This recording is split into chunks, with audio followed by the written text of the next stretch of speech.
वक्फ कानून के विरोध में दिल्ली के तालकटोरा स्टेडियम में आयोजित कार्यक्रम में all India Muslim personal law board के नेताओं ने केंद्र सरकार के खिलाफ जमकर हल्ला बोला और अजमेर दरगाह के खादिम सरवर चिश्ती ने कहा कि पहले हम पंचर बनाने वाले थे, अब हमें पंचर करने वाला बनना पड़ेगा। सरवर चिश्ती ने कहा कि हमारे गुंडे भी होते हैं तो डॉन लेवल के होते हैं। वहीं मौलाना कल्बे जवाद ने कहा कि हमसे लिबास पूछते हो, आकर इस मंच का लिबास देखो। उन्होंने कहा कि इन्हें हर फव्वारे में शिवलिंग दिखता है, हर मस्जिद पर पुलिस पहुंच रही है, कह रही कि कागज दिखाओ। AIMIM के अध्यक्ष असदुद्दीन ओवैसी ने वक्फ कानून को काला कानून बताते हुए कहा कि PM मोदी मुसलमानों से नफरत करते हैं। नरेंद्र मोदी ने अपने उस बुकलेट में लिखा कि मुसलमानों में 31% गुर्बत है। हम वजीर आजम से बोलना चाह रहे हैं कि ये गुर्बत इसलिए है क्योंकि आपकी जहनियत में फिरका परस्ती है, आप नफरत करते हैं मुसलमानों से। नरेंद्र मोदी माशाल्लाह सऊदी अरब गए हैं तो वहां पर मोहम्मद बिन सलमान से या हबीबी बोल के मिलेंगे और भारत में आकर बोलेंगे कि इनको कपड़े देखकर पहचानो। हम पूछना चाह रहे वजीर आजम से कि आखिर ये कौन से लोग हैं जो आपके इस काले कानून की तायीद कर रहे हैं। भारत के 18-19 करोड़ मुसलमानों ने इस कानून को मुस्तरद किया है। वजीर आजम, हम इस कानून को कबूल नहीं करने वाले हैं। यह काला कानून है जो हमारे आइन के फंडामेंटल राइट्स के खिलाफ है।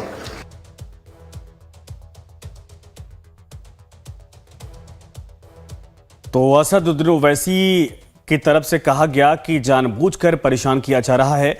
वक्फ बचाओ कॉन्फ्रेंस में खादिम सरवर चिश्ती ने पंचर बनाने का जिक्र किया। आपको अब हम प्रधानमंत्री नरेंद्र मोदी का वो बयान भी सुनाते हैं जिसमें उन्होंने वक्फ पर बोलते हुए मुस्लिम समुदाय की युवाओं के पंचर बनाने का जिक्र किया था।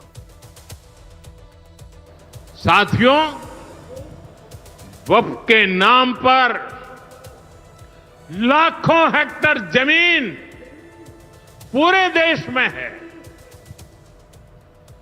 इस जमीन, इस प्रॉपर्टी से गरीब का, बेसहारा महिलाओं बच्चों का भला होना चाहिए था और आज ईमानदारी से उसका उपयोग हुआ होता तो मेरे मुसलमान नौजवानों को साइकिल के पंक्चर बना करके जिंदगी नहीं गुजारनी पड़ती।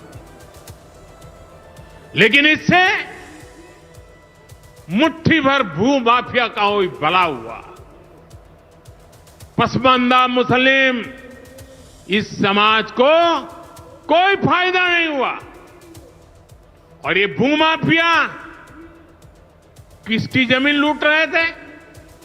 ये दलित की जमीन लूट रहे थे, पिछड़ों की जमीन लूट रहे थे, आदिवासी की जमीन लूट रहे थे, विधवा महिलाओं की संपत्ति लूट रहे थे। सैकड़ों विधवा मुस्लिम महिलाओं ने भारत सरकार को चिट्ठी लिखी, तब जाके कानून की चर्चा आई है।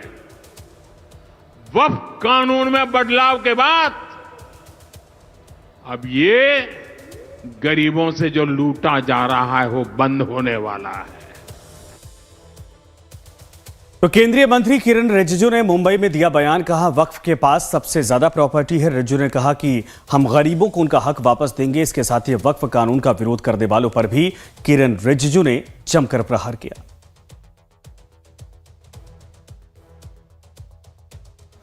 वक्फ 9,70,000 से भी ज्यादा, 9,72,000 से ज्यादा वक्फ संपत्ति हिंदुस्तान में है। लेकिन हिंदुस्तान के गरीब मुसलमानों के लिए कोई काम नहीं आ रहा है।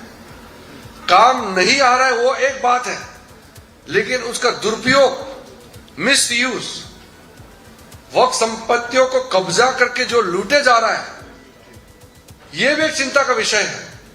तो जब वक्फ बिल को संशोधन किया, मुख्य हमारे दो लक्ष्य हैं।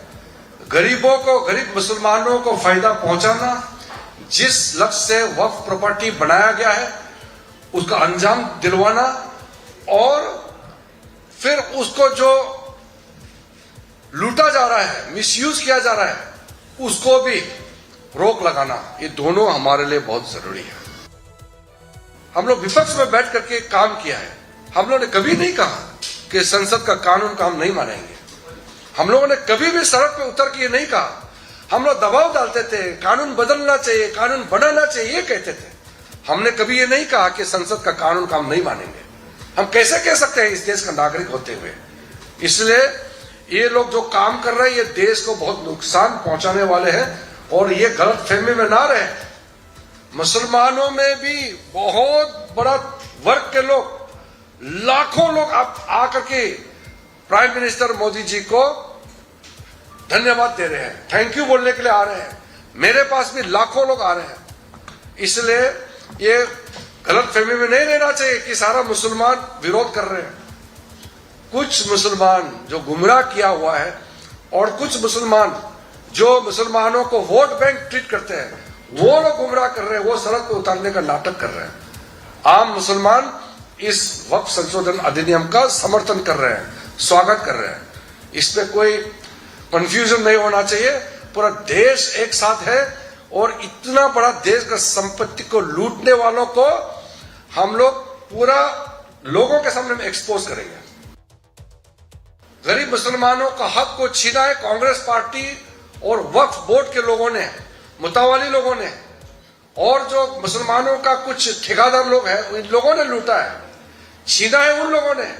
नरेंद्र मोदी का सरकार जो छीना गया वक्फ प्रॉपर्टी को फिर से गरीबों के लिए देने के लिए कानून बनाया है, तो ये उल्टा कह रहे हैं। इसलिए हमने जो तब प्रावधान किया, इसमें ट्रांसपेरेंसी लाएंगे, वक्फ प्रॉपर्टी का मैनेजमेंट में अकाउंटेबिलिटी लाएंगे, हिसाब किताब पूरा पोर्टल, सेंट्रलाइज पोर्टल होगा, एक एक संपत्ति वक्फ का हिसाब किताब देना होगा, मैनेजमेंट प्रॉपर होना होगा और डॉक्यूमेंटेशन होना होगा।